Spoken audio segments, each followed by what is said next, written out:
എന്നാൽ ഈ തദ്ദേശ വോട്ടർ പട്ടികയിലേക്ക് പരാതിക്കിടയാക്കിയത് പഞ്ചായത്ത് സെക്രട്ടറിമാർ നടത്തിയ ബൾക്ക് ട്രാൻസ്ഫർ എന്നാണ് ഇപ്പോൾ ആക്ഷേപം ഉയരുന്നത്. വോട്ടർമാരുടെ മാറ്റത്തെക്കുറിച്ച് 7 ദിവസം നോട്ടീസ് പ്രസിദ്ധീകരിക്കണം എന്ന മാനദണ്ഡം പാലിക്കാതെ ട്രാൻസ്ഫർ നടത്തിയെന്നതാണ് പരാതി. വോട്ടുമാറ്റം സംബന്ധിച്ച രേഖകളും പലയിടത്തും സൂക്ഷിച്ചിട്ടില്ല എന്നുകൂടി കണ്ടെത്താൻ കഴിഞ്ഞു. Media one exclusive.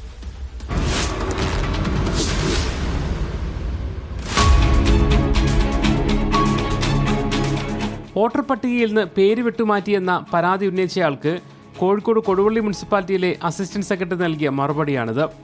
വോട്ട് മാറ്റിയത് സംബന്ധിച്ച രേഖ നഗരസഭാ സെക്രട്ടറിയുടെ കയ്യിലാണ്. നഗരസഭാ സെക്രട്ടറിയാണെങ്കിൽ ദിവസങ്ങളായി ഓഫീസിൽ വരാറുമില്ല.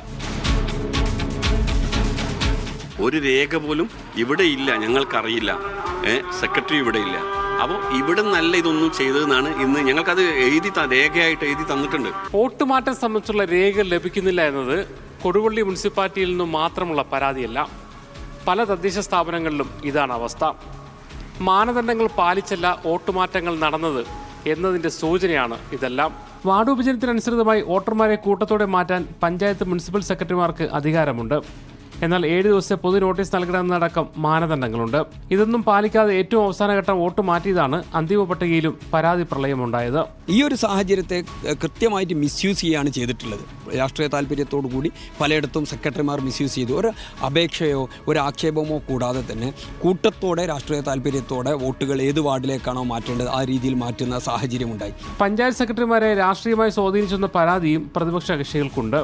2 തവണ പരാതി കേട്ട് തയ്യാറാക്കിയ അന്തിമ വോട്ടർ പട്ടികയിലും പരാതികൾക്ക് പരിഹാരമുണ്ടായിട്ടില്ല. പരാതി നിറഞ്ഞ വോട്ടർ പട്ടികയുമായി സുതാര്യമായ തെരഞ്ഞെടുപ്പ് എങ്ങനെ നടത്തും എന്ന ചോദ്യമാണ് ഇപ്പോൾ ഉയരുന്നത്. ജിഷ്ണു മീനങ്ങാടിക്കൊപ്പം മുഹമ്മദ് അസ്ലം, മീഡിയ വൺ, കോഴിക്കോട്. മുഹമ്മദ് അസ്ലം ആ വാർത്തയുടെ വിശദാംശങ്ങൾ നൽകാൻ നമ്മോടൊപ്പം ഉണ്ട്. Aslam, good morning. അസ്ലം, ഈ സംസ്ഥാന വ്യാപകമായി പലയിടങ്ങളിലായി ഈ വാർഡ് പുനർവിഭജനത്തിൽ വന്ന പാളിച്ചകൾ, പരാതികൾ, അതിനുള്ള കാരണം എന്താണെന്ന് അന്വേഷിക്കുകയായിരുന്നു. അതിലിപ്പോൾ സെക്രട്ടറിമാരുടെ ഭാഗത്ത് വന്ന വീഴ്ചകളാണ് കാര്യമായും പറയപ്പെടുന്നത്. പ്രത്യേകിച്ചും പുനർവിഭജനത്തിന്റെ ഘട്ടത്തിൽ പാലിക്കേണ്ട മാനദണ്ഡങ്ങൾ എല്ലായിടങ്ങളിലും പാലിക്കപ്പെട്ടില്ല. എന്ന് വെച്ചാൽ 7 ദിവസം വോട്ടർമാരെ മറ്റു വാർഡുകളിലേക്ക് മാറ്റുന്നത് പ്രസിദ്ധീകരിക്കണം എന്നത്.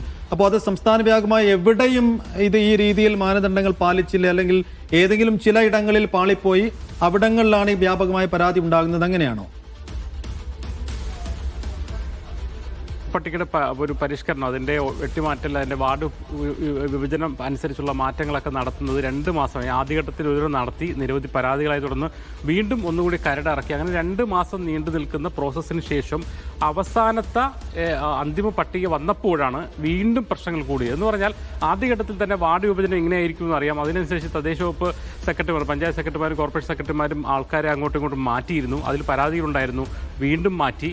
ഏറ്റവും അവസാന പട്ടിക വരുമ്പോഴും ആൾക്കാർ വിചാരിക്കുന്നുണ്ടാവുക ഇതൊരു പ്രശ്നമില്ലാത്ത പട്ടിക എന്നായിരിക്കും. പക്ഷേ അതേസമയം ഏറ്റവും അവസാന പട്ടികയുമ്പോഴും വളരെ കൂട്ടത്തോടെ വീണ്ടും ബൾക്ക് പോസ്റ്റിംഗ് വന്നതാണ് ആകെ പ്രശ്നം. കൊടുവള്ളി ഉദാഹരണമായിട്ട് എടുക്കുകയാണെങ്കിൽ കൊടുവള്ളിയിൽ കഴിഞ്ഞ കരട് വോട്ടർ പട്ടികയിൽ ഉണ്ടായിരുന്ന ആൾക്കാർ തന്നെ ഏറ്റവും അവസാന പട്ടിക വരുമ്പോൾ അവരുടെ വോട്ട് എവിടെയെന്ന് അറിയില്ല. അത് സംബന്ധിച്ച് രേഖകൾ ചോദിച്ച് എന്താണ് സംഭവിച്ചത്, ഇതിൻ്റെ രീതി എന്ന് പറഞ്ഞാൽ മാറ്റുമ്പോൾ ഒന്ന് നോട്ടീസ് അയക്കണം. മാത്രമല്ല ഈ മാറ്റുന്നത് സംബന്ധിച്ചുള്ള മുഴുവൻ രേഖകളും, അതായത് ഇന്നയാളെ ഇന്ന സ്ഥലത്തേക്ക് മാറ്റുകയാണ്, അതിൻ്റെ ഹിയറിംഗ് നടത്തി ഉൾപ്പെടെയുള്ള എല്ലാ രേഖകളും അവിടെ സൂക്ഷിക്കുകയും ഇവർക്ക് ആവശ്യമുണ്ടെങ്കിൽ നൽകുകയും വേണം.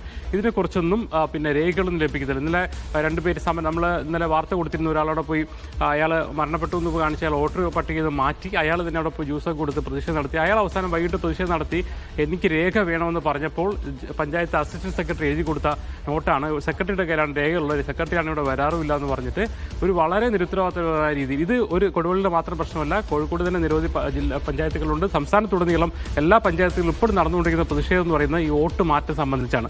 അതായത് ഈ 2 മാസം കൃത്യമായ സമയം ലഭിച്ചതിന് ശേഷവും ഏറ്റവും അവസാനം മാറ്റിയതിന് പിന്നിൽ ചില രാഷ്ട്രീയ താല്പര്യങ്ങളുണ്ടെന്നുള്ള കാര്യമാണ് രാഷ്ട്രീയ പ്രതിപക്ഷ പാർട്ടികൾ ഉന്നയിക്കുന്നത്. അതായത് LDF വിജയിക്കാൻ പറ്റുന്ന രീതിയിലേക്ക് പല സ്ഥലങ്ങളിലും മാറ്റിയായി പറയുന്നു. അതും UDF ഭരിക്കുന്ന പഞ്ചായത്തുകളിൽ പഞ്ചായത്തുകളിൽ പോലും മുനിസിപ്പാലിറ്റികളിൽ പോലും ഉദ്യോഗസ്ഥർ മുഖേന അത്തരത്തിലുള്ള ബൾക്ക് പോസ്റ്റിംഗ് അവസാനം മാറ്റിയതാണ് വലിയ പ്രശ്നങ്ങൾക്കിടയാക്കിയത്. എന്തായാലും